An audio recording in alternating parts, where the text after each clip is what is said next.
Mesdames et messieurs, bonjour à toutes et à tous, bienvenue sur un nouvel épisode. Aujourd'hui, nous allons recevoir le pasteur John Anosike dans la deuxième partie de notre message, comprendre le combat spirituel de Daniel. Comprendre le combat spirituel de Daniel, deuxième partie. Alors, la façon dont vous allez interpréter ou prendre ou encore utiliser ou mettre en pratique les principes bibliques va déterminer comment et à quel point le ciel vous exaucera ici sur terre.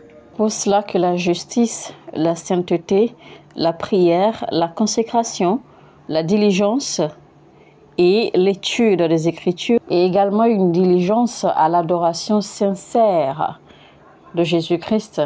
Vous n'allez pas ajouter d'autres choses, vous n'allez pas mélanger, de sorte que personne ne prenne la place de Jésus-Christ ni dans votre cœur, ni dans vos pensées.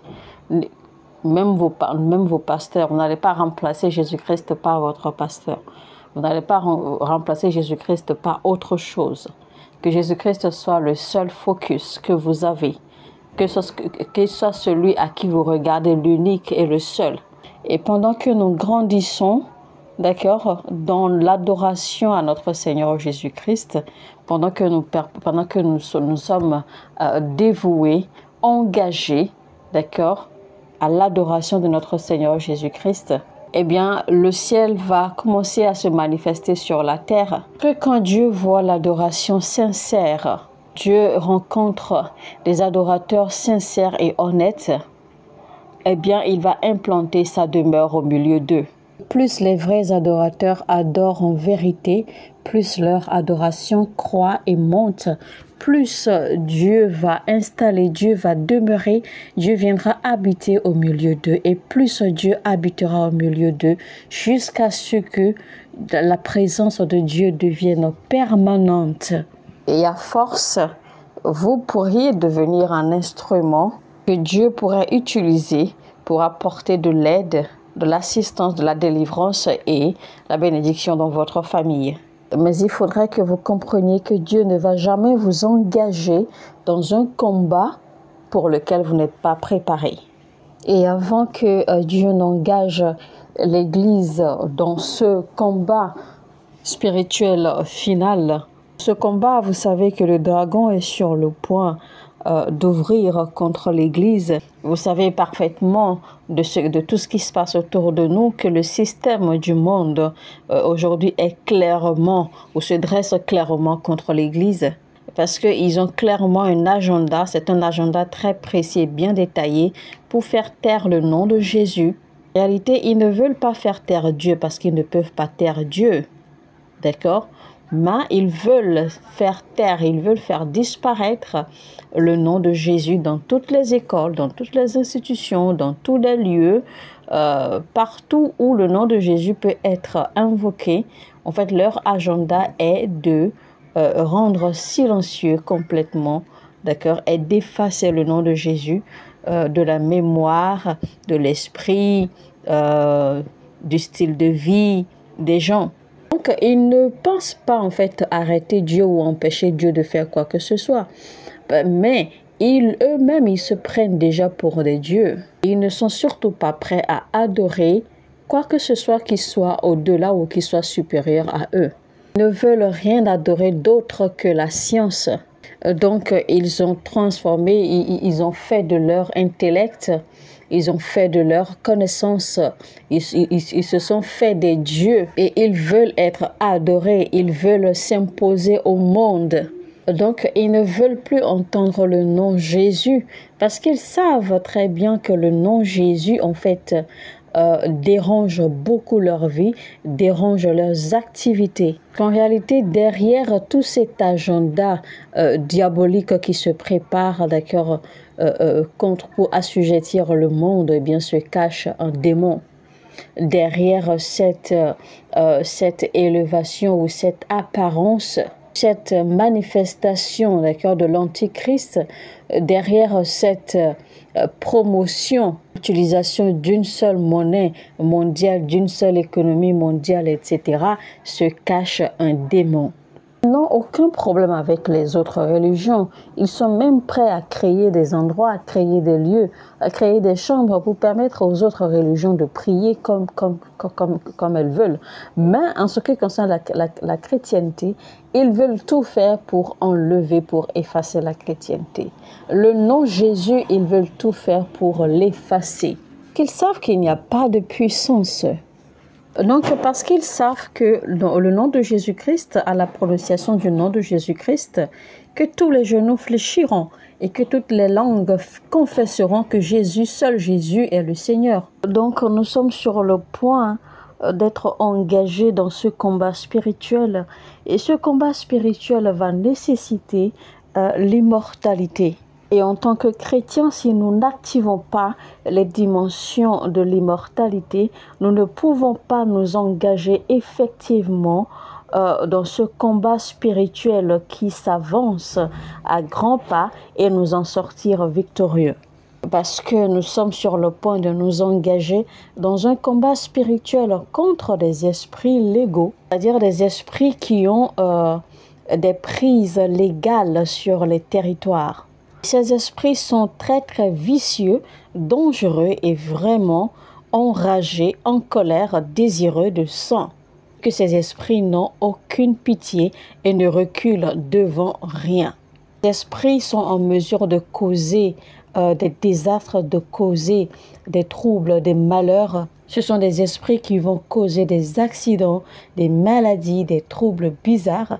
Ce sont des esprits qui vont également prendre possession des gens qui sont au pouvoir, c'est-à-dire que ces esprits vont posséder, manipuler l'esprit, le cœur des gens, des autorités au pouvoir pour se dresser contre nous, pour travailler contre nous. Ces esprits sont capables de manipuler les bien-aimés, ils sont capables de manipuler les gens autour de vous. Ces esprits sont capables de manipuler les gens qui sont proches de vous. Ça peut être votre mari, votre femme, vos enfants, les gens qui travaillent avec vous, les gens avec qui vous avez des relations particulières. Ces esprits sont en mesure de posséder, d'accord, des gens autour de vous, de les manipuler pour aller contre vous, pour vous détester sans aucune raison, pour vous haïr, pour comploter contre vous, pour faire des choses malsaines contre vous sans aucune raison. Voilà pourquoi vous devez aussi comprendre que beaucoup de ces activités auxquelles nous assistons, beaucoup de ces activités beaucoup de ces activités qui nous blessent, beaucoup de ces activités dans lesquelles les gens s'engagent contre nous pour nous faire mal. En fait, beaucoup de ces choses douloureuses que nous subissons en réalité ne sont pas naturelles. Beaucoup sont renforcés ou téléguidés, d'accord, par des pouvoirs, par des principautés, par des esprits depuis les règnes de l'esprit. C'est pourquoi quand vous vous engagez dans un combat spirituel de cette façon, vous devez chercher à connaître et à maîtriser ce contre quoi vous êtes en train de combattre. Vous devez chercher à connaître votre guerre. Vous devez chercher à connaître les entités auxquelles vous allez faire face. C'est-à-dire qu'en d'autres termes, vous devez chercher à connaître et à maîtriser votre adversaire. Parce que si vous ne connaissez pas les esprits, les principautés, les créatures, les forces contre lesquelles vous êtes en combat spirituel, eh bien, ces esprits ou ces forces vont vous malmener sans merci. Donc, Dieu dit que la première chose que nous devons établir avant de nous engager dans ce combat spirituel, eh bien, c'est l'immortalité. Nous devons apprendre à nous connecter au système de la vie éternelle et comment surtout rester connecté et en communion avec le système de la vie éternelle en Christ. Donc, si nous devons vraiment faire part de ce combat spirituel que le Seigneur est sur le point de lancer, d'accord, eh bien, nous devons tout faire pour être reconnus, d'accord, dans le radar de la vie éternelle de Christ. Et donc, avoir la conscience ou la présence d'esprit, d'accord, de toujours reconnaître qu'il faut que nous vivions dans un système d'immortalité. Et donc, c'est cette mentalité d'immortalité qui va renforcer notre existence consciente. Je parle ainsi de notre vie physique, de notre existence naturelle. Parce que si notre vie naturelle n'est pas nourrie ou n'est pas guidée par une conscience de la vie éternelle, eh bien les principautés, ces pouvoirs, ces dominations, ces esprits, ces démons sauront exactement comment jouer avec notre santé, comment jouer avec nos affaires, comment nous manipuler, comment se servir de nous, comment utiliser les choses contre nous, manipuler notre vie et notre destin à leur guise. Ces esprits sauront comment accéder à votre âme pour la corrompre, peut-être avec les émotions toxiques qui pourraient vous rendre malade physiquement ou affecter votre spiritualité ou votre homme-esprit. Par exemple, ces esprits ou ces forces pourraient corrompre votre âme avec la colère, le mensonge, ou par exemple avec un esprit du non-pardon où vous avez du mal à pardonner. L'esprit du non-pardon surtout qui pourrait endormir votre esprit, polluer votre âme. Ça va évidemment vous causer une autodestruction parce que selon ce que Jésus-Christ a établi, d'accord, concernant la pureté de l'esprit, Jésus-Christ a instruit clairement que nous ne devons pas dépasser une journée avec la colère dans le cœur. C'est-à-dire que nous ne devons pas entrer dans un nouveau jour, nous ne devons pas dormir, d'accord, sur une colère que nous avons en nous. Ce qui veut dire en fait que si vous êtes en colère, eh bien vous devez apprendre à laisser couler, à pardonner avant d'aller dormir, avant de traverser pour entrer dans un nouveau jour. Donc vous ne devez transporter la colère pour entrer dans un nouveau jour. Parce que si vous faites cela, ça veut dire qu'une partie de votre esprit a été corrompue et polluée. Donc votre réception de Sion ou votre connexion à Dieu, votre connexion au ciel va quelque peu être court-circuitée. Elle ne serait plus aussi efficace et aussi droite comme cela se devait. Vous savez, en réalité, chaque instruction de Jésus-Christ n'est pas en réalité à propos d'aller en enfer ou d'aller au ciel. Non, en réalité, ce n'est pas cela. Parce que malheureusement, c'est la mauvaise conception que l'Église a aujourd'hui, d'accord, du péché. Mais je crois que dans le temps présent, eh bien, nous avons commencé à comprendre mieux les conséquences du péché. Parce qu'en fait, ce n'est pas tous les péchés qui provoquent les mêmes conséquences. Parce qu'il y a des péchés qui peuvent, des péchés que vous allez commettre qui peuvent détruire votre connexion, d'accord, à Dieu, votre connexion à Sion. Tandis que d'autres péchés peuvent empêcher, d'accord, ou ralentir votre réception de la voix de Dieu.